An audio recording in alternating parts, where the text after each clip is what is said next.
One space in particular I wanted to address with you is the imaginal space, because I think it is important to artists and architects and really everyone. And also, I think it is deeply under threat and harder to experience this space, and it's a necessity for humanity. The fact that you teach and recently said you want to save souls, especially, yes, and disaffected weirdos. Yes, yeah. In an interview at SciArc, I felt it was important because of your impact on young minds and the specifics of your perspective in the possibility of offering people solace in life now. You helped me understand philosophy in a deeper way, so I can appreciate, engage with it more. Particularly when Thank you very much. It's very, very kind. It's true. Particularly when you described philosophy as a communication with one's own soul. I said that too. You did. Okay. You said I'm glad I can help you conjure these thoughts back up. So my first question is, Sartre said in his book, The Imaginary, A Phenomenological Psychology of the Imagination, he discussed that the imagination showed about the nature of human consciousness. So I wanted to know what the imagination or the imaginal means to you. Different things, but I suppose the first thing that comes to mind is the distinction in Coleridge's Biographia Literaria between imagination and fancy. Imagination and fancy, and this is a kind of classical distinction that you find all over literature in the last couple of hundred years in particular, that fancy would be like the word fancy in English is the same root as fantasy in the sense of making things up. So there's fancy as making things up, which someone like Coleridge thinks is inferior to imagination properly conceived. And imagination is imagination. It's some conjuring of things, some attempt to shift the aspect under which we see things, but it has to be rooted in reality. So that imagination, this is a formulation that you get in Wallace Stevens' poetry, but it's kind of fairly common, is that imagination without a foothold in reality becomes fancy. It just becomes making things up. So that whatever imagination is, it needs to come out of, have a foothold in, and have a reference back to reality. It's the first thing I'd say. So imagination isn't just anything. It isn't just making up stories or something. It has to be rooted in something, and so that's the first thing I think of. Imagination as being rooted in reality, and then it becomes a question of, I guess for me, of thinking about imagination in relationship to world, and how world appeals to, how world appears to us. And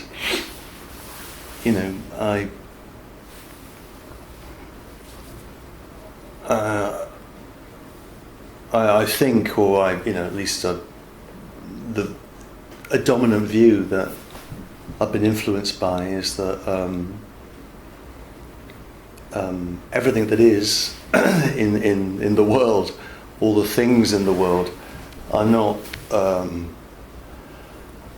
person independent. They're all related to us.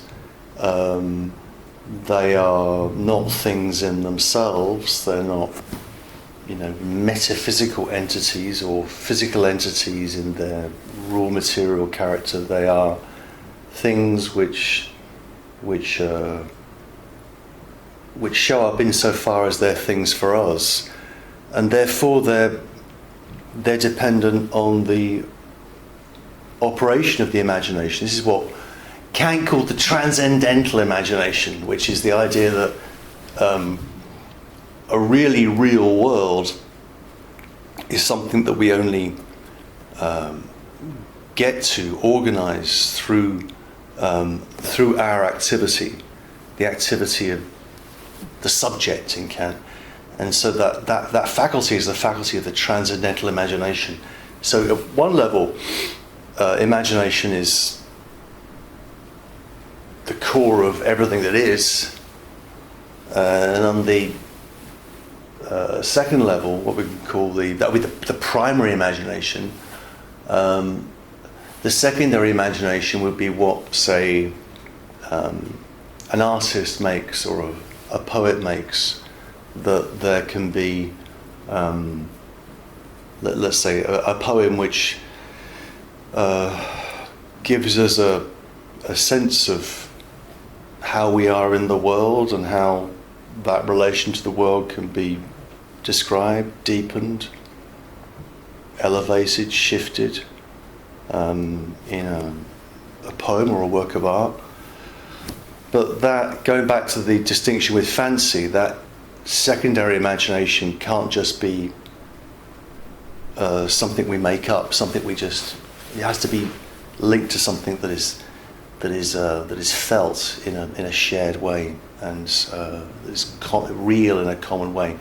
So, imagination for me is kind of that. It's maybe it's the core of everything that we are. What makes a world show up to a self is a kind of primary imagination.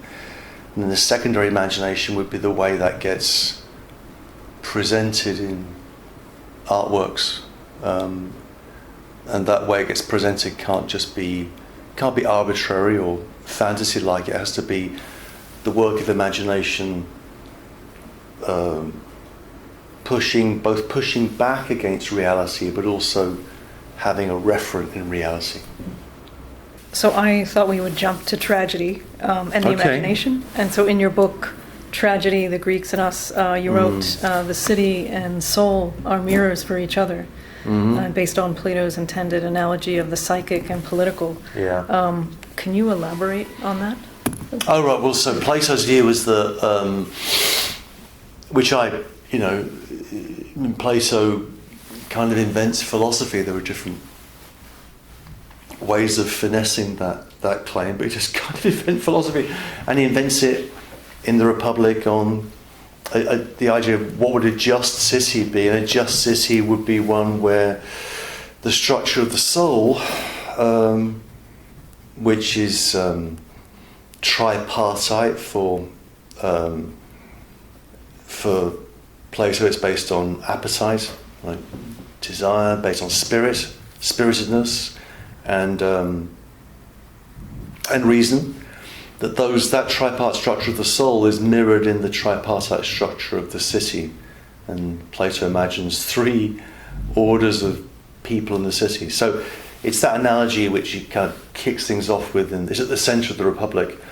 I think that leads to a kind of an appalling, authoritarian nightmare in Plato. Plato is,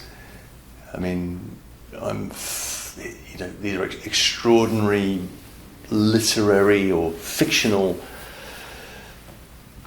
devices, the Platonic dialogues. I'm fascinated by them, but I detest the figure of Socrates and what he represents and what he's against, which is he's against these characters called the sophists who are selling knowledge, and there's a lot more to be said about the sophists, but what he's really against are the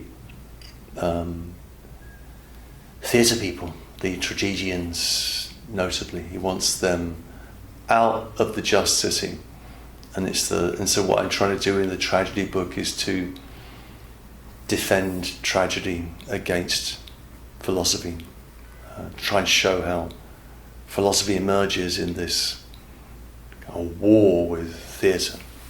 And I want to defend tragedy, which is, has this the strangest thing about tragedy is it's an art form that appears, in the 6th century BC, let's say, but takes shape in the early 5th century BC alongside another invention which is called democracy. So these two things, tragedy and democracy, kind of also mirror each other, and I try and tell that story in the book. And philosophy is opposed to tragedy, and it's also opposed to democracy. Doesn't like that. You're hard pressed to find a philosopher who supports democracy until John Dewey about a century ago. I'm trying to.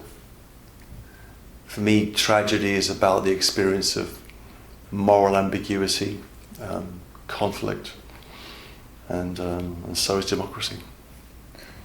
This may lead right to my next question. Okay. Also from the book Tragedy, when you ask, what if we took seriously the form of thinking we find in tragedy, and the experience of partial agency, limited autonomy, deep traumatic effect, agonistic conflict, gender confusion, political complexity, and moral ambiguity that it presents, how might we change the way we think and the way we think about thinking? Yeah. So my question is, what would that look like? Could the imagination live in that space more freely?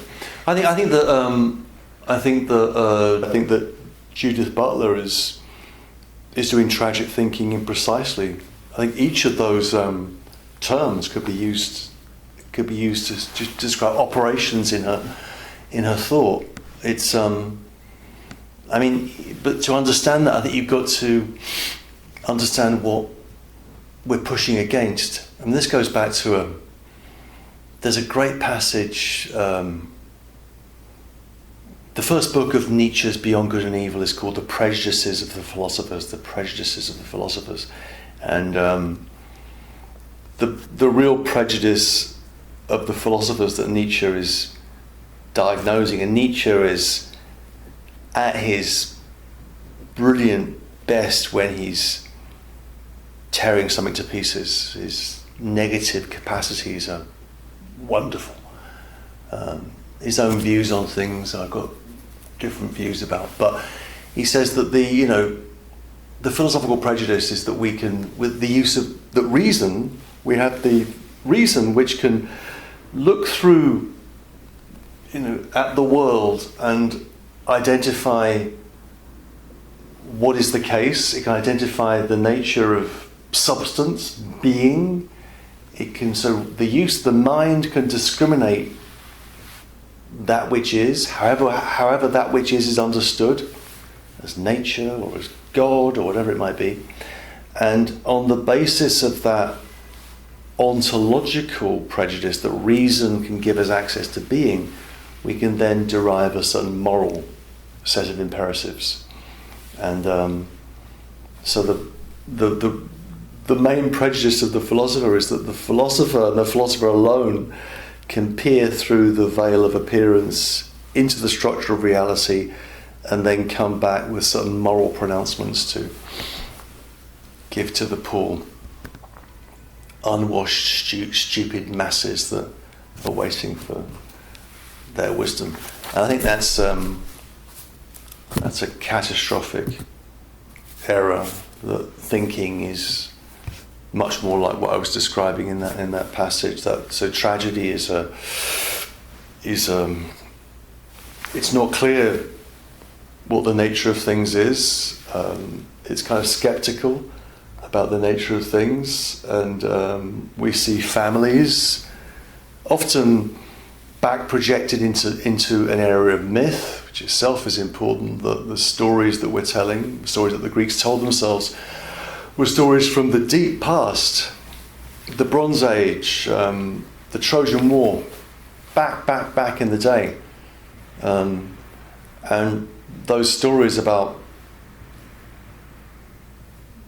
their myths were often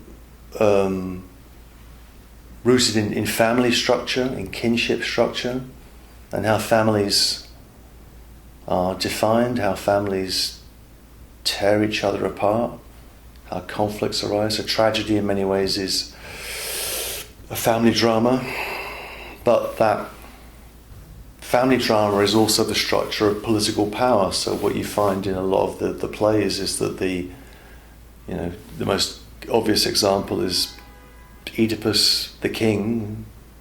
Oedipus has a weird family history, to say the least, but he's the king, he's the tyrant, and so it's that mirroring between family structure and political structure that is being played out in tragedy in a way that implies us. We're drawn in by that. We are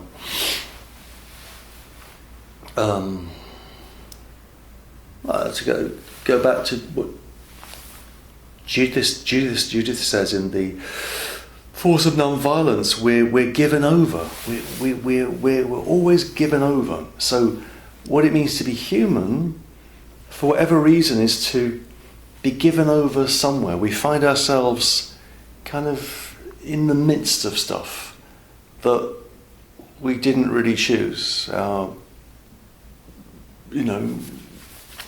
Our family structure, our culture, our language or languages or whatever it might be.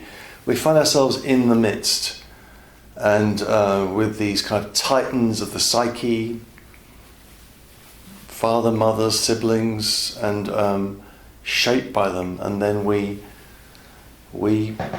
struggle for a whole lifetime to kind of understand that,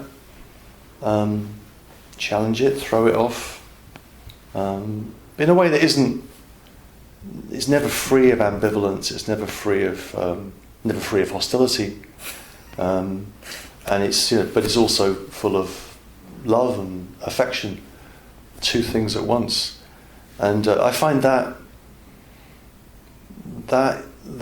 richness, the kind of existential density of human life for me, is much more powerfully displayed in theatre and in tragedy than it is in philosophy. And so that's one of the reasons I like it so much. After listening to mystical anarchism, I thought... that was so strange the way that turned up. So is that not recent? Because the date on it was, 2020. So that was... I thought that might be kind of the answer, or some way forward. Because I thought, God, this is so relevant. I was so touched by that. Yeah. And so it seemed like a natural progression. It does feel relevant, but it was actually quite old. Oh, that's interesting. Where does that? I think sometimes it's, your work takes on a life of its own, and then somehow all the pieces fall together. It's really exciting when that happens. You just think that, well, somebody else did this, and it's something I said a long time ago, and now it's heard in a different way. Yeah. That's very, because that feels out of my hands in a really interesting way. Yeah, I like that. Because I thought it was really relevant in #MeToo on many levels. But so in your defense of mystical anarchism, you say that we can recover the Garden of Eden, recover paradise, and in paradise there will be no private property. Right. And the mystical anarchism heresy is that the idea that we can recover a state of primary perfection, an Edemic communist state, that you move beyond the limitations of needing the Roman Catholic Pope or a king to do so. I think this is a beautiful idea. The Garden of Eden is an imaginal space. So many say they believe it, yet it's hard to find. This would seem to liberate people. How could people allow themselves to take this on and be liberated? Well, good question. I mean, it's the idea of mystical anarchism I take from this historian called Norman Cohn. Norman Cohn, he taught at the University of Sussex. He wrote a book. The most famous book he wrote was called The Pursuit of the Millennium. The Pursuit of the Millennium, and I read that with huge interest years ago. And Cohn identifies a recurrent heresy, or a recurrent temptation historically, which is that that we can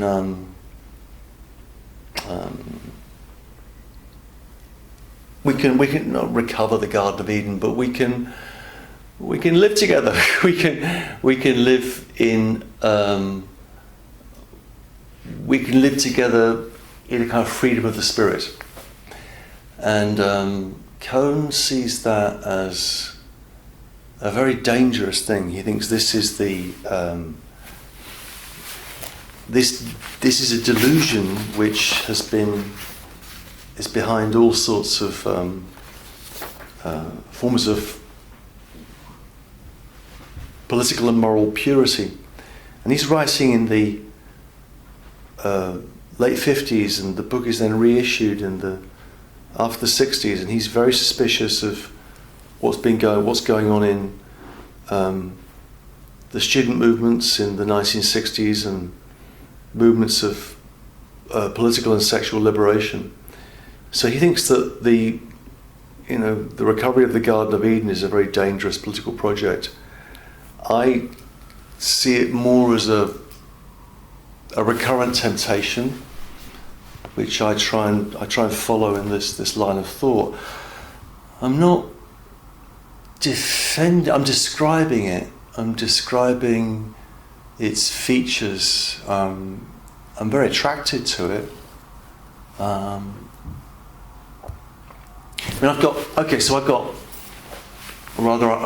had maybe in the early 2000s a much more kind of practical, realistic analysis of ethics and politics, which ended up in a defense of what I called for a period of time neo-anarchism. And at that time I was much more closely linked to different kind of radical groups, activist groups, particularly in New York in the first years I was here. And I think I can defend that anarchist proclivity in political thought.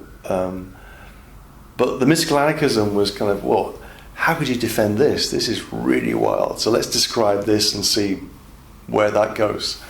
So it was a kind of a little bit of a thought experiment on my part to try and lay this out. The idea of a sinless union with others is powerful. And it's been functional or operative in all sorts of revolutionary situations, most notably the English Revolution, or Civil War as it's called, when groups like the Levellers and the Diggers were making arguments for autonomy, that basically the Diggers wanted to get rid of property relations, and they did this by going off to fields outside London and digging up the ground and growing their own vegetables until Cromwell, the New Model Army, slaughtered them. One of the mottos they had was, when Adam delved and Eve span, who was then a gentleman? So when Adam delved, when Adam was digging and Eve was weaving, gender division of labour there, was who was actually in control. So this idea that there is an equality in paradise is very suggestive on the one hand. On the other hand, one of the things I did last summer was to reread Milton's Paradise Lost for I don't know how many times. I love that poem so much. But we left paradise and wandered east of Eden. We wandered our melancholy way into the world, and paradise remains a memory. But it is a place, right? It's in southern Iraq, which is kind of ironic. It's the area where which was invaded in the first Gulf War. The probable location of the Garden of Eden. Anyway, so I find it fascinating, compelling, and I've got, I'm drawn to certain, ideas of utopia. Yeah, I'm drawn to that without being kind of fully committal, and that's played out in different ways over the years for me. This is more like just like it's not based. Well, it's a more free-floating idea, but sometimes I think, what if you broke down anarchism? It's kind of, to me, alluding to the fact that it's if we were all high enough spiritually, or there was enough, people were evolved enough as human beings, you wouldn't need government, you wouldn't need churches, you wouldn't need police, you wouldn't need any of, we wouldn't need to own property because people could just coexist and they could work it out. Or that's the classical anarchist position. Yeah, and I think, I mean, do you think that could ever happen? Well, it has happened. Yeah. But for brief periods, it's usually been crushed by whoever's in power. I mean, anarchism is a kind of, at one level, a beautiful dream. It's the idea of you begin from the idea that human beings are not sinful and corrupt and selfish and hostile, but human beings are actually decent and well disposed and can get along, and the corruption and hostility and selfishness kicks in once government and the police, state and capital begin to do their work.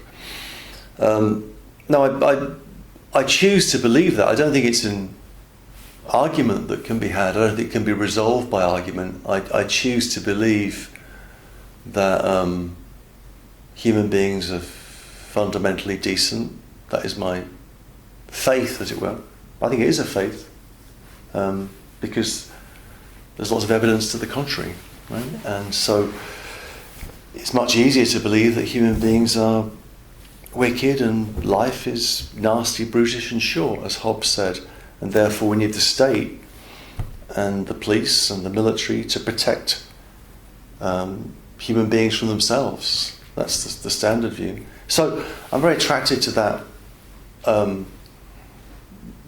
that classical version of anarchism, and you can point to examples going back, to antiquity, but certainly English Revolution, different experiments with forms of low-level communal living without a state structure, without the police. Anthropologists like David Graeber have done work on societies like Madagascar, where there never was really a properly organised state for long periods of time. Or we think about maybe forms of tribal society, which have functioned in that way. I mean, there's all sorts of ways of criticising and qualifying that, but it's happened. It's usually not happened for long because someone else is going to come along and crush it. A good example is the Spanish Civil War. I mean, what was happening in Barcelona between 36 and 38 was a commune experiment, a fantastic experiment, and it survived for a couple of years, and then eventually the forces of Franco and forces of reaction had bigger guns and sticks, and they took control, and those people were either expelled or usually killed, and that's often the way anarchist experiments die. So does that mean anarchism is wrong? No, it means it's it's often short-lived. So, but still worthy. Another side of my thinking, which is maybe a more practical side of my thinking, is a kind of political realism, which I've always been attracted to. That if forgetting the anarchism and all that for a second, if you're actually interested in politics, then that means you've got to think and act in a certain way, in a kind of concrete way. And so, for example, I was in the Labour Party for about 12 years and was active in a low-level, crappy way in a Labour Party in Colchester. But I was in the party and I was really engaged. I did what I could. The imperative at that point, or the issue at that point, was how is the Conservative government of Margaret Thatcher to be removed from power. This was after the Falklands War, resurgence of nationalism, a kind of, on the one hand, a kind of nostalgia for family values and the way things had been. On the other hand, a kind of rampant, what we now call neoliberalism economically, and ordinary people suffer the consequences of that, as they always do. But Thatcher was popular. So how do you, how could Thatcher be defeated? Well, the only vehicle was the Labour Party, and therefore the Labour Party had to be turned into a party that could win an election. And that meant a whole series of pragmatic decisions that were taken over a quite long period of time. There was a real struggle, real fight in the Labour Party, and some people would say that the socialist traditions of the Labour Party were betrayed, but which indeed they were. But eventually, Labour Party won, and it won big with Tony Blair in '97. Something I've never really quite been able to. I'm pleased that I was really happy when Labour won, because it was like my team winning. On the other hand, at what cost? But the point of the story is that if you're actually interested in politics, which actually most people that say they're interested in politics are not, then it does mean forging alliances, forming common fronts between groups which are really at odds and defined by contradiction. And the political skill, maybe even political genius, is the ability to put something together in a contradictory and ambivalent field in a way that is going to win an election if you happen to be in a parliamentary democracy. And that's what would have to happen in the United States if Donald Trump was to be defeated. And I wonder whether that might happen or not. I don't know. But it means that the left has to actually engage in actual politics, which is what people actually think and feel, and living where they are, and how you take that and shape that into a potent political force. But that's it's dirty hands all the way. So the other extreme of mystical anarchism, I'm actually very interested in. Always have been very interested in actual the practical business of politics. But I think that we're in a pickle with Facebook is fucking the world, social media is fucking the world, and everything has become divided and polarized. These are cliches, obviously, but all opposition, everything is being inflamed and torn apart, and this is obviously a way of maintaining power, maintaining an order, the state. And that there is a level of diversity that the Democratic Party stands for, or allows more so, because I don't think you'd have AOC coming up in the Republican Party.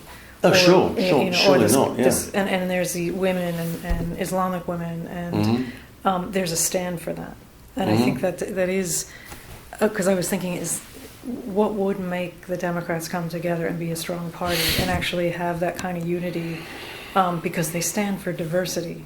So there's more space for people, and they tend to be nonviolent in terms of, well, not necessarily the presidents themselves in terms of wars that happen or we get involved in, but in terms of their dealings with not taking out the Republicans, as the Republicans often take out in various ways left-wing leaders like the Kennedys or Martin Luther King or Malcolm X is different. Malcolm X, but I think it was his own people, his own community that got jealous, and there's that kind of human.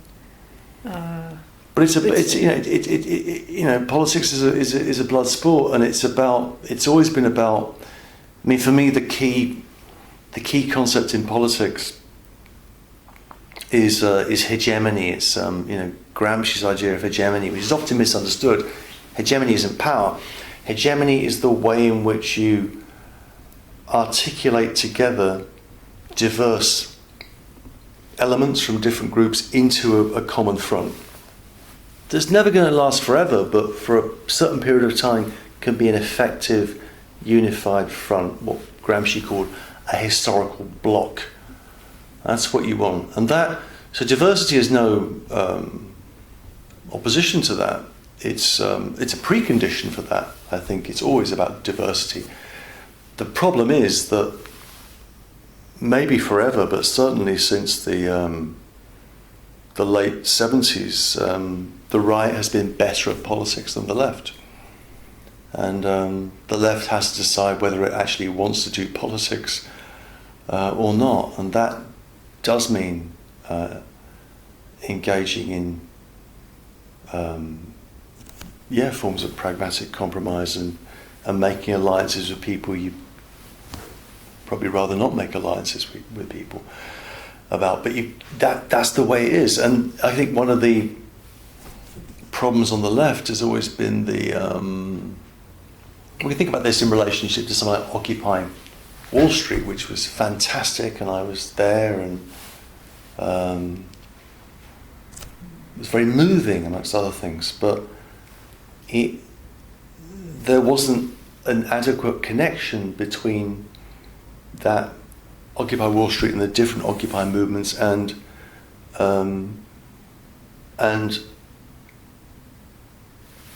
political parties, unions, different forms of state structure, all of that. If you take the energy and the kind of imaginative energy of something like Occupy, and then you develop that into an actual political force.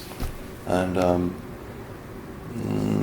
my feeling about a lot of the Occupy stuff is that there was a kind of politics of purity, of clean hands, and people didn't want to get involved in that way, so it kind of faded away. I mean, certain elements survived. Certainly the discourse on inequality reappeared, economic inequality, and Sanders is still trumpeting that, bless him, and that's good. But the right is better at that, the naked fight of politics, and I think the problem now is that social media really isn't helping, so I don't know what you do with that, and I really don't know what you do with that. That makes me rather despondent. I think social media seems to be a very good mechanism for generating inflammation, for generating different kinds of division and hostility, and very bad at the other stuff. Apart from advertising, it's good at it's good at letting us see ads.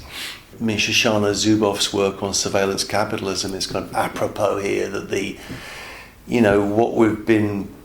what's happened in the last 20 years is the is an extraordinary kind of new colonialism, where what's been colonized is human experience, and we've gone along with that. Our experience has been sold, and then sold back to us in the form of advertising. And where do things go after that? I mean, colonizing a continent like the Americas is one long bloody history. There's that, but this is it's like that process, but with human experience. What we actually think and feel and say in our most intimate forums, and that really is alarming. And I don't know. I mean, short of retreating, withdrawing, switching off, disconnecting. I mean, there is regulation. I mean, the European Union is regulating big data, but there's no interest in doing it here because of who's in power and how they got in power. So, the United States, I'm not terribly optimistic. And then in China, you've got the twisting of this into a form of surveillance, state capitalism or communism, which is...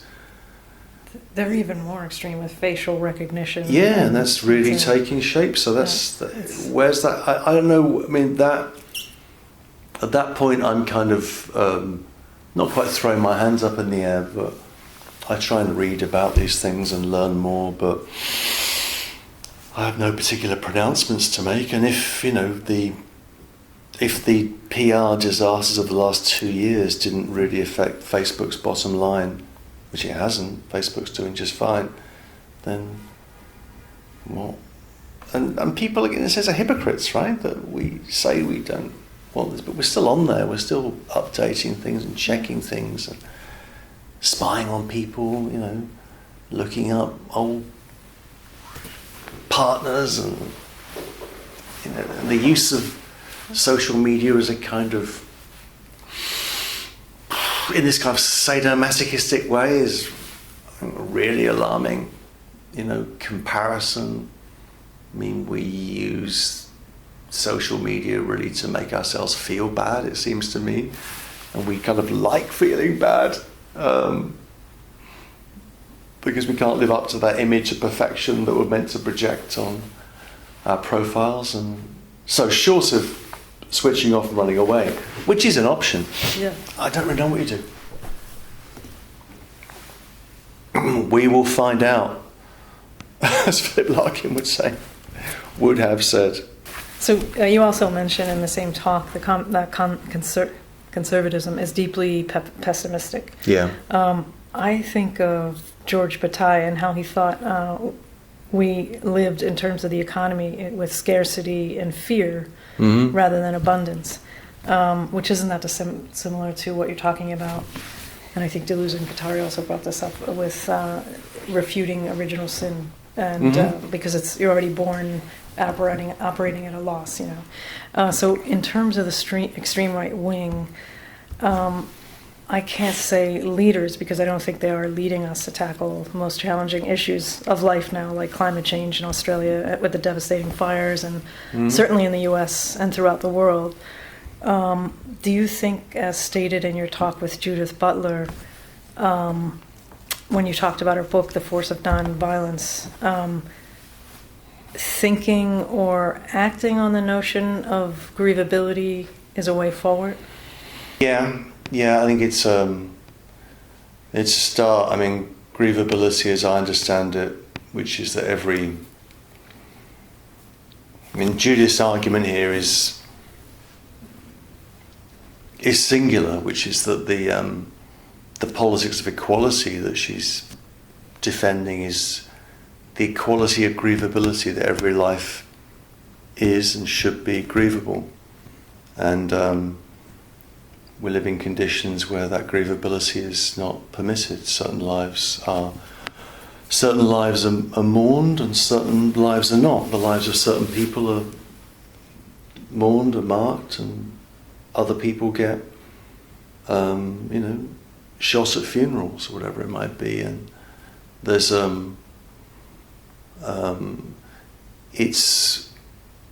I think it would be, how would I put this? It would be a start, and it would be a start in the sense in which mourning and grief are so important, that they are incredibly important, but they're important in the sense in which the mourning is something that opens the subject up. It opens us up. We're vulnerable, porous, dependent, broken. And if we started our political thinking from mourning rather than our political thinking from that we are individuals that can make choices, and I think that would be a start. If you begin from grievability, you begin from an idea of interdependency, whereas the liberal, sort of lower L liberal individualist societies we live in are based upon, the basic atom, the basic building block of society is the individual and their freedom, and that becomes more complicated in relationship to grief. So I think mourning would be.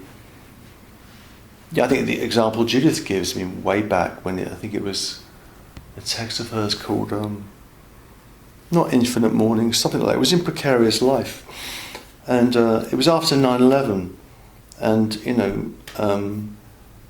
after 9/11, I think 10 days after 9/11, George W. Bush said, well, the period of mourning has to come to an end, and now we've got to go back and shop, and then we're going to go and kick some ass in Afghanistan. We didn't quite put it like that, but that's kind of what happened. So this was very sad. 9/11. We mourn for a bit, and then we go back to work, go back to normal. What if that wasn't the case? What if we had social structures that were and political structures that were based on grief as the basic fact of what it means to be human? That would be really interesting. That would mean that we begin from interdependency, and the human self is essentially undone and open and porous, rather than this closed, heroic kind of carapace of a self that makes choices. That would be something, I'd love to see that. And you mentioned the Shakers as a beautiful example of radical communism and utopianism, so relevant to mystical anarchism. They made such beautiful furniture, and yet are dying out because of being celibate. Right. Are there any examples of what a utopian community might represent today, now, in Africa? None like the Shakers. The circle that has to be squared. The Shakers were great. Anne Lee, founder of the Shakers, she forms herself into the female complement of God. So there's Christ and there's Anne Lee. There's a man and a woman, and they're equal. So the Shakers begin from this idea of gender equality, and their communities were egalitarian communities with both men and women, which is often difficult. So places where we have those egalitarian communities are often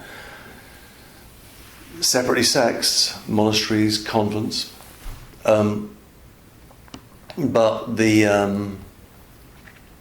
what do you do with human desire, human sexual desire? Well,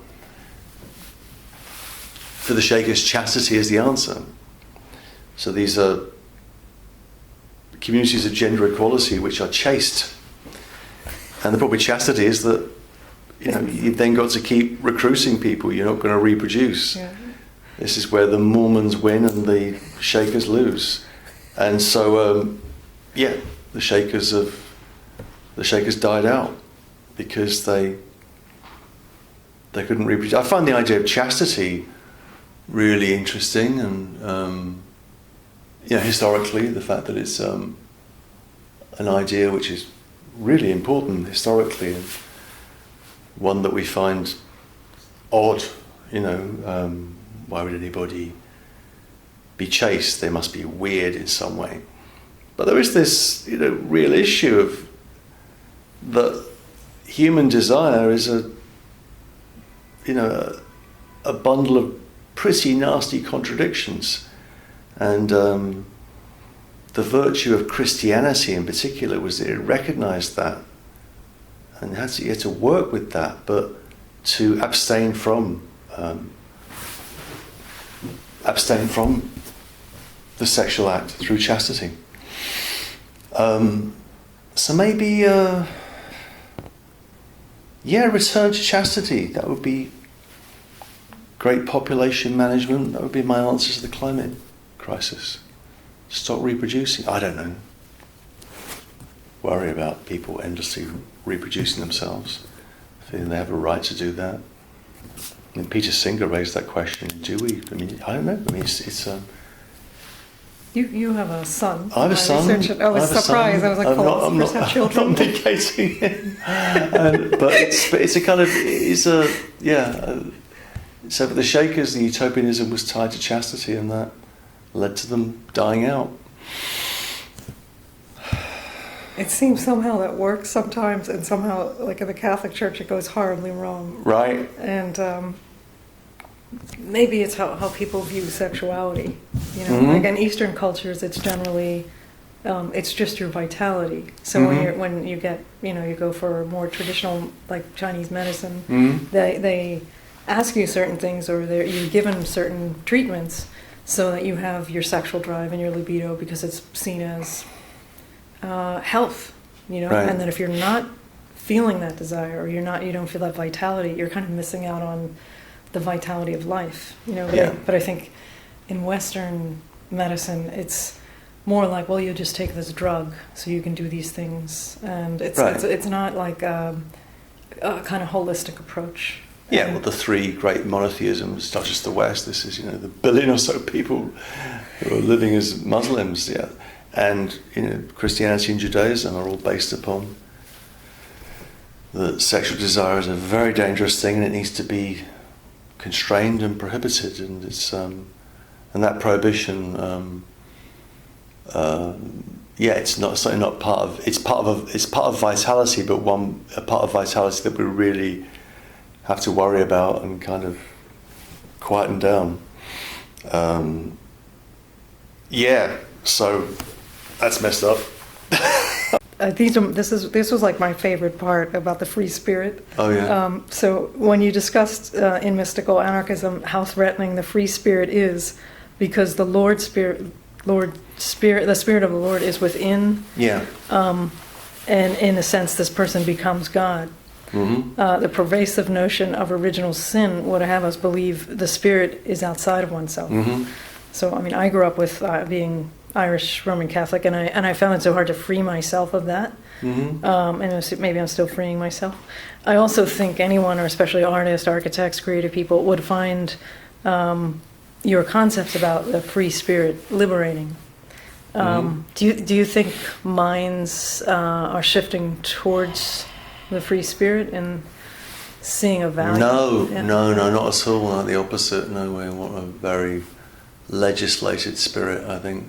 No, I don't. No, I think the free spirit is in very short supply, and shorter and shorter all the time. So I think there's a kind of, the opposite. I think that there's a book by Raoul van Eygen called The Movement of the Free Spirit. He was situationist number 2 to Guy Debord, and he writes a book on the movement of the free spirit, one of his later books, which is check it out. And clearly there's an echo or an analogy between liberation movements of the 60s and the movement to the free spirit. And yeah, I think there's something of that. There was something of that, and that was good. It wasn't uncomplicated. Wasn't always great for women. It's great for women some of the time, but I think that whole space of experience has been closed down, and you see that in a kind of microcosm of that in I think in higher education, where rather than a freedom of the spirit in the classroom or in the university, we have a kind of a disciplinary regime of law, which is frightening and constraining, and it's not what students want actually, but maybe that will change. But at the moment, it's a kind of slightly oppressive structure, and a weird way in which university institutions they have this disciplinary framework. There's often good reasons for that, because bad things have sometimes happened, that's for sure. But it's led to the idea of universities as really free exploratory places is in shorter and shorter supply, I think. And my feeling is that students want something of that, and they're tired of being told what to think. I mean, to criticise the new school, which is eminently criticisable, I find the way in which the university, insofar as it is a university, has clothed itself in this jargon of social justice, and that's become a kind of official ideology of the institution.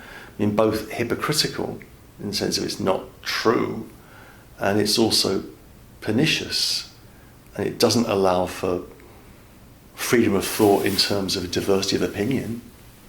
And I always think because someone sent emails about they're decolonizing their syllabus. This is a dean or something. Mm-hmm.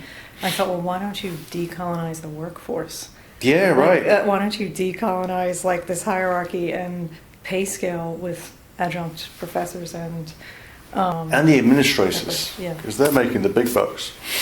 Yeah. I've seen the salaries go. You refer to Marguerite Porret's book, The Mirror of Simple and Annihilated Souls, and we remain only wanting and desire of love. And those who remain in the desire longer. Yeah. You repeated it in the interview, and I felt as many people should hear this title as possible. And you also talked about Anne Carson's poems. Why did you find it important to discuss these two women as it relates to mystical anarchism and the free spirit? I think it's great that you did.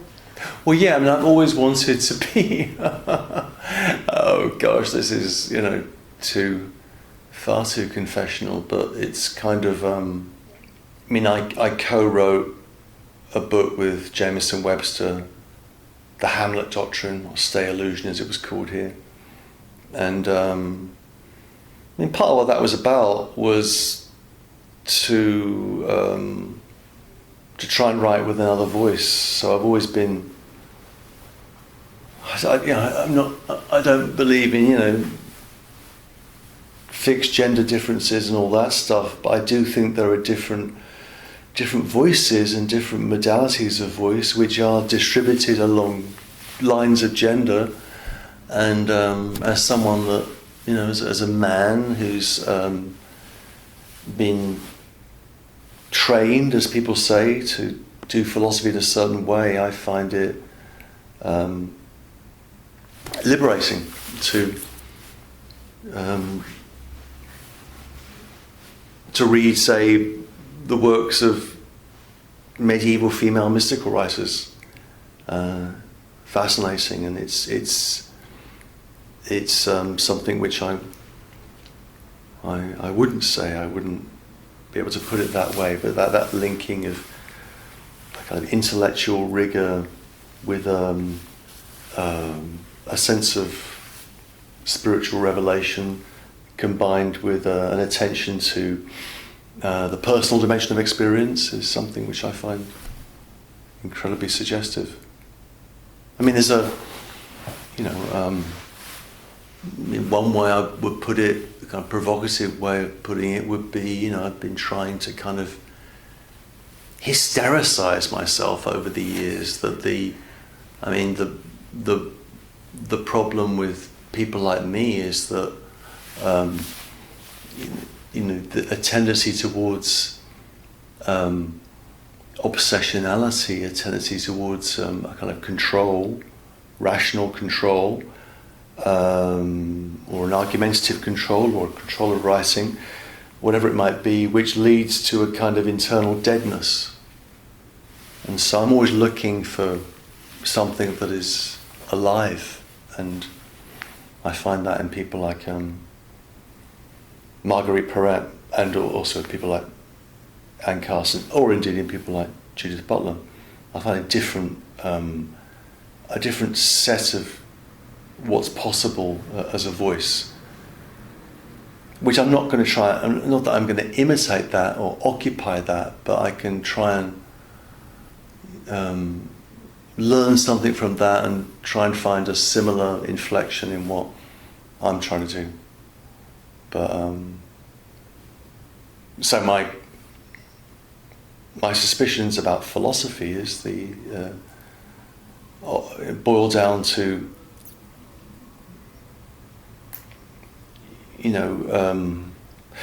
philosophy disguises its gender privilege, which is male, under the guise of a certain neutrality, the neutrality of reason, clarity and rigour, and I've never bought that.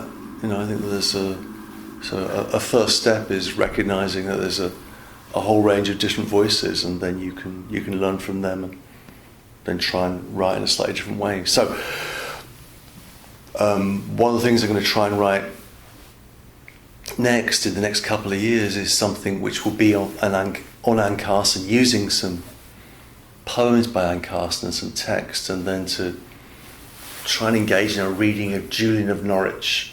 And Julian of Norwich is my favourite medieval mystic, and I want to try and write something on her mystical vision. And why is she your favourite? Because she's the most sober in a way, and the best theologian. So she's someone. The problem with some of the mystics is that they're kind of attention seekers, of noisy attention seekers, like Marjorie Kemp or Angela Foligno. They're constantly kind of erupting in physical symptoms, or throwing themselves into they're destroying themselves, they're blowing things. It's very attractive. But Julian, was an anchoress. She withdrew from the world. She had this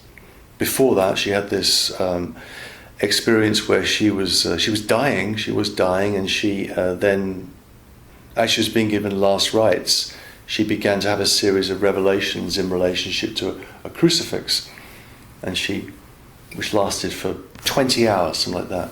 Then she spends the next 40 years of her life trying to figure out the meaning of that in a very honest and humble way. And she's a voice which is often not adequately heard. So I want to try and write something on her, which might or might not be called The Abdication of Ecstasy. I just like that title. That's a nice title. I like it. Sounds like an album, doesn't it? It does. Abdication of Ecstasy.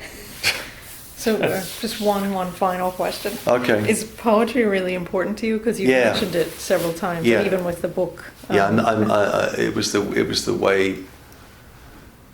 Music, pop music, was the way things first opened up, and then I kind of refined that through poetry. I used to go to any number of libraries and back then there were LPs of recorded poetry, and I'd record them on cassette, and then I'd put them on my, early version of a Sony Walkman and walk around and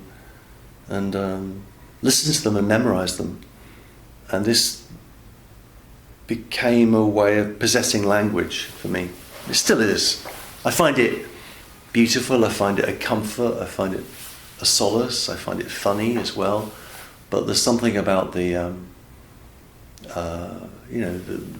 voice of poetry, and the fact that for me, it's kind of secular scripture. It's poetry of largely in the English language in the last 100 years is kind of where all of our deep spiritual stuff has gone, and very often it's there's a kind of non-dogmatic character to poetry, in the sense in which I admire the formal brilliance of great poets, the ability that they have to master form, meter, rhyme or non-rhyme. I find that fascinating. There's something about the economy of language, the attention to language in poetry which grips me. And also the fact that poetry is always the stuff that really, gets me is often just framed by a question mark about the ultimate nature of things. So poetry is what we have in the absence of religion for me. Poetry is about as close as we get. It doesn't give us answers, but it indicates a kind of route that can be followed. But mostly an attention to language, and language's capacity to observe the world. That's what really gets me. How about that? That's great. Thank you so much, Simon. I really appreciate it. It's been wonderful. Okay.